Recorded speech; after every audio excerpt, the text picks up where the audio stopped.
3 ديال السيمانات هذه وليدات المغاربه بلا قرايه. اييه سيدي بلا قرايه، في الوقت اللي وليدات اللي لاباس عليهم وحتى اللي لاباس عليهم غير شويه تيقراو في المدارس الخصوصيه. والسبب اش؟ الله اعلم.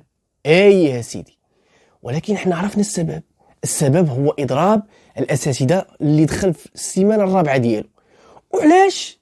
اش بغاو هاد الاساتذه كاع؟ ايوا اجي نعرفوا اش بغاو الاساتذه وشنو هو السبب اللي خلى وليدات المغاربه يبقاو بلا قرايه.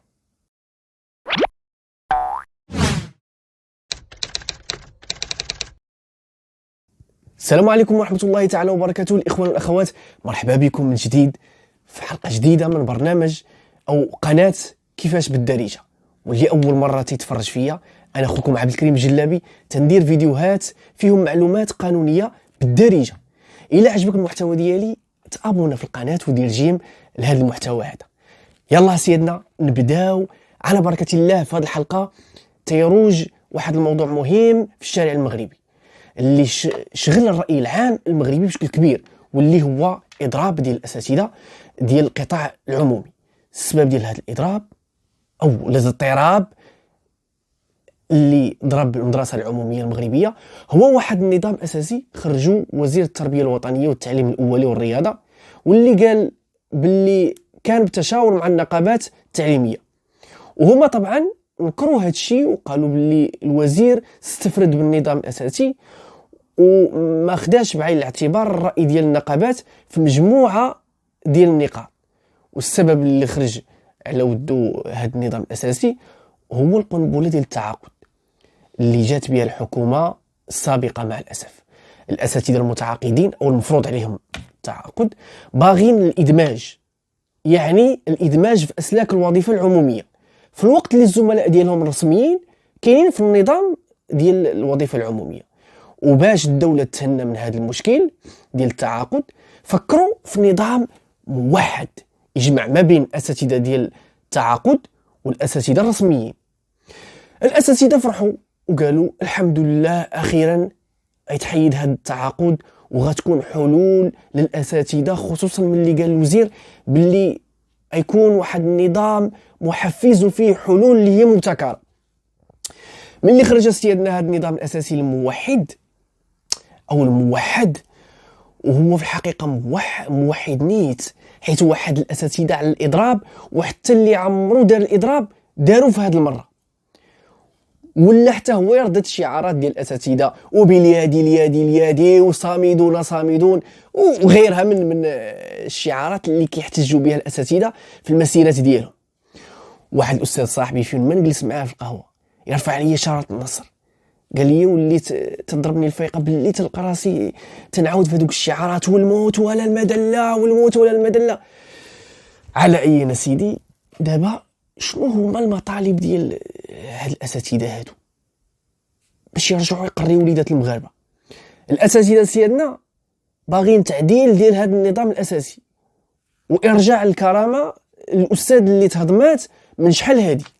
هذا النظام الاساسي جاب بزاف ديال التحفيزات اللي هي زياده في الاجر، بزاف ديال الاطر ديال التعليم، بحال المدير والمفتش والمساعدين الاداريين، واللي كتوصل حتى ل 50,000 درهم في العام. اي سيدي 4 مليون ونص حتى ل5.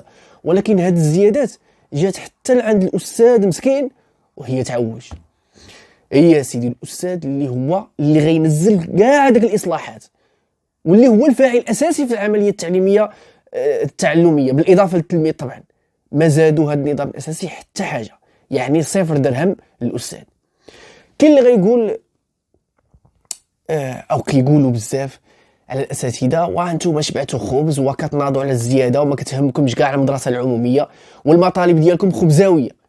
ايها سيدي خبزاويه، المطالب خبزاويه. ومن بعد راه الخبز هو اللي تيحفظ الكرامه ديال الاستاذ وكرامه وهيبه المدرسه المغربيه العموميه. واش بغيتوا الاساتذه الاستاذ يمد يدو للناس ولا شنو؟ الا ما تهليناش في الاستاذ وحافظنا لي على كرامته، كيفاش غنزيدوا بالمدرسه العموميه والتعليم بشكل عام لقدام؟ الاستاذ اليوم تيعاني بزاف في ظل هذه الزيادات غير المعقوله، والحكومه هي اللي قالت باللي يجب حفظ وصون كرامه الاستاذ، وخاصنا نتهلاو فيه وهو المحور ديال التعليم، وش لا يعني وعود. وإلا ما زدناش الأستاذ 2500 درهم يجريو علينا والحجر. ياك واش باقي عاقلين على هذه؟ بالنسبة للناس اللي تيقول أو الناس اللي تتقولوا أستاذ أناني، ما تتهموش المدرسة العمومية، وليدات الشعب كيضيعوا بسبب الإضرابات، والأستاذ أناني إلى آخره. اليوم كل شيء ولا تيعرف الحجم ديال التضحيات اللي تيقدم الأستاذ في حق وليدات الشعب. الأستاذ تيشري الطباشير والماركور باش يكتب في السبورة، وكيدير فوتوكوبي للفروض والتمارين والامتحانات. والأستاذ اليوم تيشري الخوامي الأقسام باش وليدات الشعب ما تجيهمش الشمس. والأستاذ هو اللي تيسبق القسم والسبورات وتيخدم بالبيسي الشخصي ديالو. وش لا ما يتقال في هذا الباب هذا، الا جينا نفصلوا راه ما غاديش يقد الوقت. في الوقت اللي البوليسي ولا القاضي ولا الموظفين، اغلبيه ديال الموظفين في قطاعات اخرى، ما تيخسر حتى درهم من جيبه، ولكن الاستاذ لا. الاستاذ كيساهم في بناء الانسان، وكيتعامل مع فئات مختلفه من الشعب، منهم فقراء، ايتام، متخلى عنهم الى اخره من الفئات ديال الشعب. والاستاذ المغربي هو الموظف الوحيد تقريبا اللي تيخدم في المناطق النائيه بلا سكن، بلا ماء، بلا ضوء، بلا ريزو، وكيتنقل هذه المناطق بالمال ديالو الخاص، اما بالطاكسي ولا الخطاف ولا على شي دابه.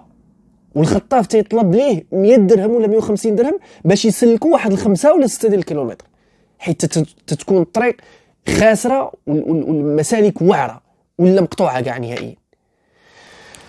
ندوزو دابا المضامين ديال هذا النظام الاساسي اللي تيقولوا الاساتذه انها مجحفه، وماشي غير الاساتذه، كاع تقريبا اللي قراو هذا النظام الاساسي تيقولوا نفس الهضره. هذا النظام الاساسي فيه 98 ماده. تيقول في الماده الاولى ديالو: يسري هذا النظام الاساسي الخاص على موظفي قطاع التربيه الوطنيه والاطر النظاميه للاكاديميه الجهويه للتربيه والتكوين، ويشار إليهم في هذا المرسوم بالموارد البشرية. هذا المرسوم سبحان الله خارج ميل من الخيمة. الله ودي، علاش الأطر النظامية اللي هما المتعاقدين؟ واش المفروض توحيد الأساتذة ولا تفريقهم إلى أطر نظامية وأطر ديال الوزارة رسمية مع الوزارة؟ يجمعوا كل شيء في تسمية واحدة وتهنى. أشنو فيها إلا درتي موظفو وزارة التربية الوطنية أو التربية الوطنية والتعليم الأولي والرياضة إلى آخره؟ واخا سيدي، ندوزو هادي، نمشيو للماده 42. هاد الماده هادي كثر فيها بزاف ديال اللغط، ماشي غير من طرف الاساتذه بل حتى من طرف الطلبه الى اخره. يشارك في المباريات المنصوص عليها في المادتين 34 و 35 اعلاه المترشحون البالغون من العمر 30 سنه على الاكثر في تاريخ اجراء المباراه، وتخضع ملفات ترشيح من الانتقاء الاولي. الله ودي، علاش هاد 30 سنه؟ مال صحاب 31 و 32 و 35 واللي يكون عنده الماستر واللي بقى تيقرا وخدا الدكتوراه كاع في 40 عام وبغى يولي حتى هو استاذ، اش تقول ليه لا؟ ما علينا. نمشيو دابا للباب السابع الخاص بالعقوبات اللي دارته هو ضجه كبيره عند الاساتذه. هذا النظام الاساسي اللي كانوا الاساتذه والموظفين ديال وزاره التعليم معولين عليه يحفزهم ويرد لهم الكرامه ديالهم، جاب عقوبات قاصحه على حساب الكلام ديال الاساتذه. وهاد العقوبات ما كانتش حتى في النظام الاساسي ديال الوظيفه العموميه اللي كانوا خاضعين ليه الاساتذه الرسميين. شحال هذا؟ اما المتعاقدين هذوك راه كانوا تالفين، هذوك ما مره كيجيبوا لهم نظام جديد، مره كيقول لهم حكا نظام اساسي خاص بكل اكاديميه 12 يعني اكاديميه ب 12 نظام اساسي. العقوبه سيدنا في هذا النظام الاساسي جديد متنوعه ومختلفه، اختار على اش ما بغيتي. ها الحرمان من المشاركه في الحركه الانتقاليه لمده 2 سنين. دابا شنو ذنب مرت ولاد الاستاذ مساكن اللي باغي باهم ينتقل عندهم في المدينه اللي هما ساكنين فيها، حتى هما نعاقبوهم واخا ما داروا لا بيديهم لا برجليهم. كاينه عقوبه اخرى هي الحرمان من المنحه السنويه، والحرمان عاوتاني من المشاركه في الامتحان المهني لمده 2 ايوا سيدي، كاين واحد سميتها اخرى، واحد العقوبه اخرى وهي تاهي خطيره، اللي هي الخصم من الراتب الاساسي اللي يقدر يوصل القدر ديالو ل 60 يوم في العام. ايوا الاستاذ اللي كاري وعنده الماء والضوء والانترنت والمصاريف ديال المعيشه والتطبيب، ملي تقطع عليه انت من الراتب الاساسي ديالو، واللي هذا الراتب الاساسي براسو ما كافيش وكيكمل الشهر غير بالدفيع، اش يدير؟ يشري قنبه ويشنق راسو؟ الاساتذه استبشروا خير في هذا النظام هذا اللي جات به هذه الحكومه، خصوصا ملي وعدتهم بالزياده وتحسين الاوضاع وحل الملفات اللي كانوا كيخرجوا على ودها للشارع يحتجوا في ظل هذا الغلاء اللي قاس كاع الاسر المغربيه ماشي غير الاساتذه، وكانوا تيتمناو من هذه الحكومه ترد لهم حقوقهم وتحفظ لهم الكرامه ديالهم، ماشي تسلب الحقوق وتجهز على المكتسبات. داكشي علاش الاساتذه خاضوا واحد المعركه نضاليه كتبان لي انا حضاريه من خلال الاضراب، اللي هو حق دستوري جا به الدستور في الفصل 29 منه، اللي تيقول فيه حق الاضراب مضمون ويحدد قانون تنظيمي شروط وكيفيه الممارسه ديال هذا الحق اللي هو الاضراب. الا لاحظتوا هذا الحق واخا جا به الدستور خاصو واحد النظام او قانون تنظيمي ينظمه ويبين كيفاش يطبق. المشكل انه من الدستور ديال 1992 حتى الدستور 2011 وحتى اليومنا هذا مازال ما خرج هذا القانون التنظيمي الخاص بالاضراب. السبب اش الله اعلم. القانون خرجته حكومه بن كيران في 2016 وتصادق عليه في مجلس وزاري وتحال على مجلس النواب وبقى تما بلا حتى شي حركه الى يومنا هذا. كيقولوا على ان في الاخر ديال 2023 في يناير 2024 غادي يخرج، ولكن مازال ما كاينش. والسي بن موسى عوض يقلب على حل لهذا المشكل ديال الاضراب دار مسطرات الاقتطاع اللي جا بها حتى هي السي بن كيران الله يسمح ليه في الولايه ديالو، وتيسميو هذا الاجراء بالاقتطاع بسبب تغيب عن غير المشروع عن العمل. وعلاش؟ حيت مازال ما خرج قانون ديال الاضراب. ايوا خرج القانون اللي تيبين كيفاش يدار الاضراب وتهنى وبين فيه المساطر وكيفاش امتى غنقطع لك وامتى ما غنقطعش لك الى اخره. الاصلاح الحقيقي ديال التعليم راه تيبدا من الاستاذ مرورا بالتلميذ والمباني والمنشآت والبرامج التعليميه. راه واخا تجيب البرامج والبيداغوجيات ما عرفت منين، واخا تجيبهم من شي كوكب اخر ماشي غير من اوروبا ولا امريكا، الا ما كانش عندك استاذ بكرامته ومكون راه بحال لك تكب بالماء في الرمله وما غتكونش نتيجه لهذا الاصلاح. نتمناو يتعاد النظر في هذا النظام الاساسي ويتعطى الاستاذ حقه ويتستجب للمطالب ديال الاستاذ وتكون هناك تحفيزات حقيقيه تحفظ الكرامه وترقي الاستاذ في السلم الاجتماعي. الاخوان والاخوات، هنا تكون حلقتنا سالات. الى عندك شي سؤال ولا تعليق ولا انتقاد خليه لي في التعليقات، وانا غادي نحاول ان شاء الله نقرا التعليقات ونجاوب الاخوان والاخوات.